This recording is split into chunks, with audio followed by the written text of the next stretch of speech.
In other news, the department is launching a website on the All-Domain Anomaly Resolution Office to provide the public with information concerning AARO and its efforts to understand and resolve unidentified anomalous phenomena. This website will provide information, including videos and photos, on resolved UAP cases as they're declassified and approved for public release. The website's other content includes reporting trends and frequently asked questions section, as well as links to official reports, transcripts, press releases, and other resources that the public may find useful. The department is committed to transparency with the American people on AARO's work on UAPs. The website will serve as a one-stop shop for all publicly available information related to AARO and UAP, and AARO will regularly update the website with its most recent activities and findings as new information is cleared for public release. You can see AARO's new website at www.aaro.mil. Let me go to Liz here. On the UAP website that was released and announced today, how can you ensure that the reported sightings are legitimate and real? How will that be investigated? Can you talk about that process to make sure, people don't put in jokes? Sure. Well, broadly speaking, it's important to understand that first of all, as I highlighted right now, the posting of the website is the next step in this process in terms of ensuring that the public has information and insight into UAPs. And so what you see today is what has been declassified to date. As we move ahead into the future, there will be a subsequent update to that site that will allow DoD service members or civilians to provide reports via a private and secure means. And again, that's a critical aspect of this, is ensuring that information can be received in a way in which it will be properly handled to ensure, again, privacy, both from a statutory and a regulatory standpoint, but then also to ensure that that website and the information there is secure. So this will be something that we'll continue to keep the public updated on. AARO is focused on the facts, taking in information, reviewing the facts, and then when possible, declassifying that information and making it available. Okay, thank you. Go to Tony and then go to the phone. On the website, I just want to be clear, civilians can access it, but they can't post their UFO, UAP photos or video on the site. Is that right? That's correct. On the website, I just want to be clear, this is not something the public can voluntarily post what they think are UAP episodes. This is DoD, it's like a repository of what you've already disclosed.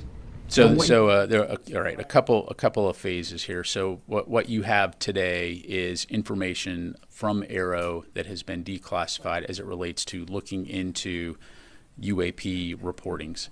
The next step will be in the relatively near future enabling service members and civilians, DoD civilians, who have reports to make regarding UAPs to be able to submit those for consideration and review by AARO. As it relates to the public being able to provide inputs, that is something that we will look to do in the future, but I don't have an estimate right now in terms of when the public will be able to submit reports in terms of private citizens, for example. On the AARO question, it's also under our understanding that the program itself is now going to be under the purview of Deputy Secretary Hicks. I'm just wondering what that changes operationally about AARO and about the way it functions. Yeah, well, operationally, it doesn't change the way that AARO functions, other than, again, it highlights the importance of the program to the department and the fact that it has the Deputy Secretary's full attention to ensure that she's able to advocate and fight for the resources that they need in order to conduct their mission. And Congress mandated that you all share what is unclassified on that website. There was an amendment to the NDAA sponsored by Senate Majority Leader Chuck Schumer that would have the National Archives declassify its UAP or UFO records. Is AARO going to be doing that as well, looking to declassify some of the information that it has? Yeah, let me take that question because I don't know the answer to that. We'll come back. Yeah. I have one more if you may Third just one. indulge me. All right. The whistleblower who came forward, former Air Force Intel officer David Grush, the claims that he made in Congress in that congressional hearing were based on interviews he said he had done with 40 people as he was reporting to AARO as well. Are any of those reports going to be published on this website, those interviews, or would any of those people who he allegedly interviewed be made available to Congress? Just to clarify, the interviews that he himself conducted? He said that information that he had was based on interviews that he had done or spoken to people, 40 people or more. I'm just wondering if any of those... Yeah, so again, as I understand it, AARO is very willing to take any inputs or information and to investigate into claims of UAP. And so if that information is made available to the department, certainly we'll take a look at it. In this particular individual's case, I do not know whether he has provided it to AARO to review or not.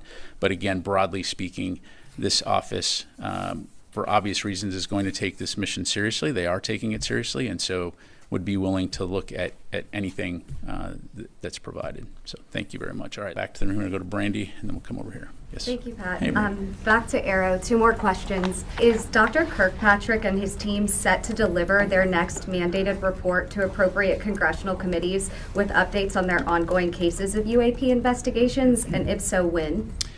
Yeah, I'm not going to provide a date from the podium here, Brandy, but I will say that we expect that report to be delivered relatively soon. And so, of course, when we do, we'll let you know. And then just given the momentum, I feel, around UAP transparency, would Deputy Secretary Hicks or the department commit to regularly briefing us on AARO's updates? Thanks, Brandy. So we will, by evidence of this website, we will do everything we can to ensure that the public has information as it relates to UAP that's releasable, that's factual. And so, we will commit to providing timely, accurate information on this topic again as it becomes available. Patrick available to the press? Again, I'm not going to do scheduling here or action officer work here from the podium, but again, we will continue to keep the public informed on this important topic. Thank you very much.